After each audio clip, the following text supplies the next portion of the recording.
প্রিয় এসিসি ভাই বোনেরা, যেহেতু তোমাদের পরীক্ষা চলছে, সামনে আছে তোমাদের ফিজিক্স পরীক্ষা। তো ফিজিক্স একটা গুরুত্বপূর্ণ সাবজেক্ট, অনেক কঠিন একটা সাবজেক্ট। এই সাবজেক্টে একটা ভালো মার্ক তোলা খুবই কষ্টকর। অর্থাৎ সমস্ত অধ্যায়গুলো তোমার আগে জানতে হবে এবং সমস্ত অধ্যায়ের যে টপিকগুলো তোমার খুব সহজে এখানে বুঝতে হবে। তাহলে তুমি যেভাবে প্রশ্ন করুক না কেন, সেই প্রশ্নের উত্তর তুমি অ্যান্সার করতে পারবে। তো সকল অধ্যায়গুলো খুবই অল্প সময়ের মধ্যে রিভিশন দেওয়া এবং দেখাটাও অনেক কষ্টকর হয়ে যায়। সেই জন্য একটু বুদ্ধি করে পড়তে হবে। বুদ্ধিটা হচ্ছে যে অধ্যায়গুলো খুব সহজ, সে অধ্যায়গুলো থেকে যদি কোনো প্রশ্ন আসে 100 মার্কের জন্য অ্যান্সার করতে পারি, এই কনফিডেন্সটার জন্য আগে জন্মাতে পারে। তো আমার পক্ষ থেকে কিছু পদার্থবিজ্ঞানের কিছু শর্ট সাজেশন ছিল, সব সাজেশনগুলো একটু দেখো। এখানে আছে 7 অধ্যায়, আমার পক্ষ থেকে 7 অধ্যায়, দ্বিতীয় অধ্যায় এবং দশম অধ্যায় মোস্ট ইম্পর্টেন্ট। আমার পক্ষ থেকে 2 অধ্যায়, 7 অধ্যায় এবং 10 অধ্যায় মোস্ট ইম্পর্টেন্ট। এই 2 অধ্যায়, 7 অধ্যায় এবং 10 অধ্যায় থেকে যদি কোনো প্রশ্ন আসে খুব সহজে তুমি এখানে লিখতে পারবা। 2 অধ্যায়টা হচ্ছে ভেক্টর, ভেক্টর থেকে যেভাবে প্রশ্ন করতে না তুমি পারবা।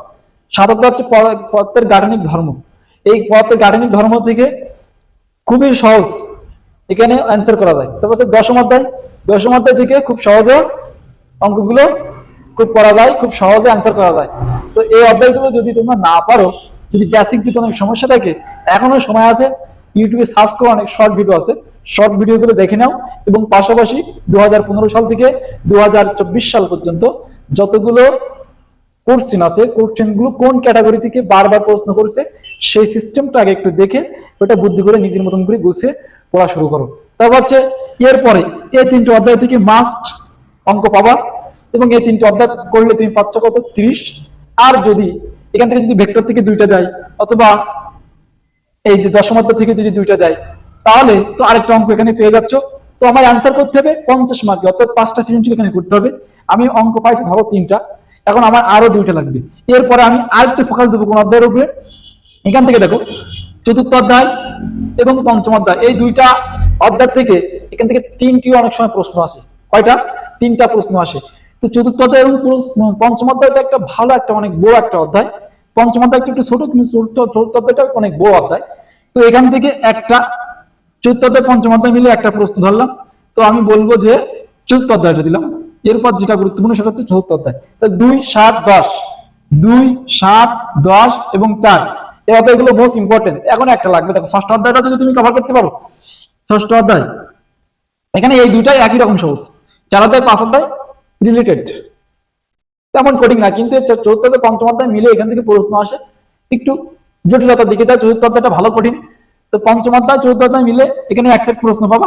অ্যাকসেপ্ট না, এখানে প্রশ্ন 3টা আসতে পারে, 2টো আসতে পারে, তবে সেটা কঠিন, অ্যান্সার করতে গেলে অনেক সময় উত্তর অনেক সময় মেলে না।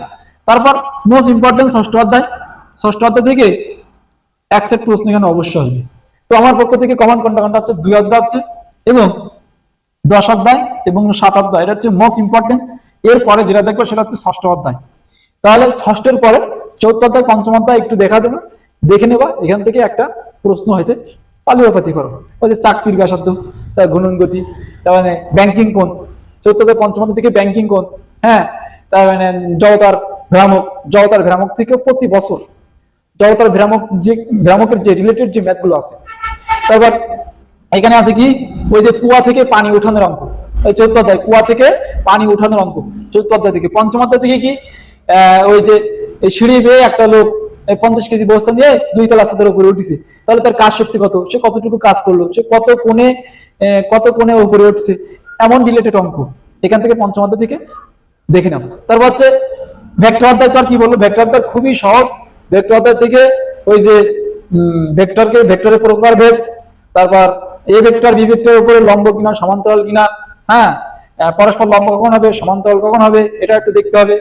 তারপর ভেক্টরের ক্ষেত্রফল কত হবে, তারপর ওই যে ডাইভারজেন্স, হ্যাঁ, তারপর কার্লস, এগুলো এখান থেকেও একটা অঙ্ক আসে, যে এই টপিকটা গুরুত্বপূর্ণ। আর মোস্ট ইম্পর্টেন্ট দ্বিতীয় দিকে নদী নৌকা এবং কি ওই যে ছাতা, বৃষ্টি এবং ছাতা, নদী নৌকা, বৃষ্টি, ছাতা, ডট গুণন, প্লাস গুণন এবং ডাইভারজেন্স, কার্লস, এগুলো মোস্ট ইম্পর্টেন্ট। এবং পরস্পর লম্ব, সমান্তরাল, এই রিলেটেড অঙ্কগুলো ভেক্টর অধ্যায় থেকে খুবই সহজ, দেখো এবং ট্রাই করো। এই অধ্যায় ছিল তাহলে আমার পক্ষ থেকে এটা হচ্ছে দ্বিতীয় অধ্যায় এবং সপ্তম অধ্যায় এবং দশম অধ্যায়। এই দশম অধ্যায় থেকে একটু সাজেশন দেয়। দশম অধ্যায় হচ্ছে ওই যে এখানে আপেক্ষিক আর্দ্রতা কত, আজকে বৃষ্টি হবে কি হবে না, এখানে শুষ্ক শুষ্ক আর্দ্রতা কত, সিক্ত বাল্বের আর্দ্রতা কত, এখানে এই রিলেটেড কিছু অঙ্ক আছে। হ্যাঁ, এখানে বাষ্পের গতি কত, গতিবেগ কত, এটা এখান থেকে এই অধ্যায় থেকে গুরুত্বপূর্ণ, এটা ওই অধ্যায় থেকে দেখে নিন। তবে হচ্ছে দ্বিতীয় অধ্যায় থেকে আমার পক্ষ থেকে দেখো সাজেশন হচ্ছে 1 অধ্যায়, 2 অধ্যায়, 3 অধ্যায়। পদার্থের গাঠনিক, এটা হচ্ছে তাপগতিবিদ্যা। 1 নম্বর অধ্যায় হচ্ছে তাপগতিবিদ্যা, 2 নম্বর হচ্ছে স্থির, 3 নম্বর হচ্ছে চলাচল। তো এই তিনটা হচ্ছে খুবই গুরুত্বপূর্ণ। এই তিনটা এই 1 অধ্যায় থেকে তো মাস্ট একটা অবশ্যই আসবে, 2 অধ্যায় থেকে আসবে, 3 অধ্যায় থেকে আসবে, 2-3 থেকে আরো বেশি আসতে পারে। তো এটা হচ্ছে মোস্ট ইম্পর্টেন্ট, এই 3টা অধ্যায় খুবই গুরুত্বপূর্ণ আমার পক্ষ থেকে। তারপর যে অধ্যায়টা তোমরা হাত দিবা সেটা হচ্ছে অষ্টম অধ্যায়। অষ্টম অধ্যায়টা হচ্ছে আধুনিক পদার্থবিজ্ঞানের সূচনা। আধুনিক পদার্থবিজ্ঞানের সূচনা, এই অধ্যায়টা একটু অনেক সহজ, একটু ট্রাই করলে অঙ্কগুলো দেখো তাহলে খুব সহজে বুঝতে পারবা। এরপরে যাচ্ছে পরমাণুর মডেল, যেহেতু তোমাদের কেমিস্ট্রির সাথে এটা রিলেটেড। দেখো তাহলে দ্বিতীয় অধ্যায় থেকে পাচ্ছি 1 অধ্যায়, 2 অধ্যায়, 3 অধ্যায় খুবই গুরুত্বপূর্ণ। তারপর যেটা করবা সেটা হচ্ছে পরমাণুর মডেল, অর্থাৎ পরমাণুর মডেল তোমরা কেমিস্ট্রি চ্যাপ্টার যে আছে না, এখানে কেমিস্ট্রি চ্যাপ্টার যদি ভালোভাবে করে দেখো তাহলে এটাও প্রায় কভার হয়ে যায়। কেমিস্ট্রি চ্যাপ্টারের সাথে এইটা একটু রিলেটেড, অর্থাৎ এখানকার ম্যাথ গুলো কেমিস্ট্রি চ্যাপ্টারের সাথে রিলেটেড, সেজন্য একটু সহজ হবে। তো 1 অধ্যায়, 2 অধ্যায়, 3 অধ্যায় এবং 9 অধ্যায় এবং সাথে আরেকটা অধ্যায় যুক্ত করেছি সেটা হচ্ছে 8 অধ্যায়টাও মোস্ট ইম্পর্টেন্ট। এই অধ্যায়গুলো এখান থেকে লিখে নিবা, খুবই সহজ এবং একটা ভালো মার্ক এখান থেকে অর্জন করতে পারবো।